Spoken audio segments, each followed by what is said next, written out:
Cars burned, windows smashed in several Palestinian villages after Israelis living in the West Bank or settlers rampaged on Monday night.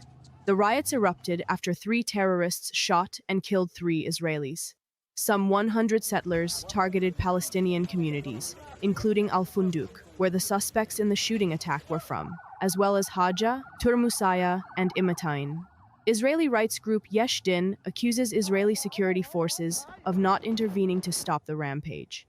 However, Israeli officials have repeatedly called on citizens not to take the law into their own hands. The heinous murder attack that occurred here yesterday is an act of war in every sense and will be met accordingly.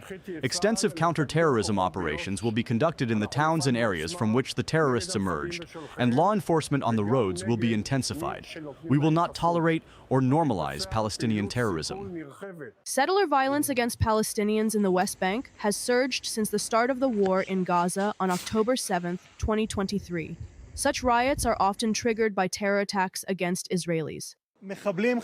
Terrorists who are armed from head to toe feel free to get out of the vehicle to carry out a shooting attack here, the results of which are very, very serious. We need to understand, and the whole world needs to understand, that in Judea and Samaria there is a war, like in Gaza, like in Lebanon. Here too, unfortunately, there are those who not only want to, but are actually murdering us, and we have to fight back head-on.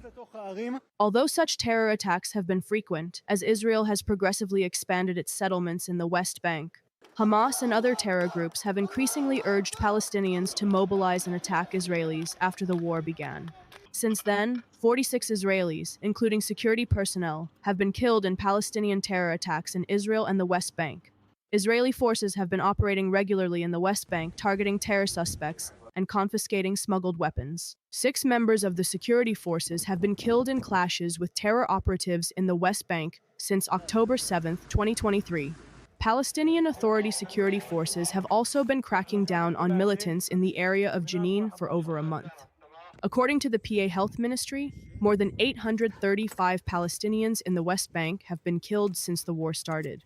During the same time frame, Israeli troops have arrested some 6,000 wanted Palestinians across the West Bank, including more than 2,350 affiliated with Hamas.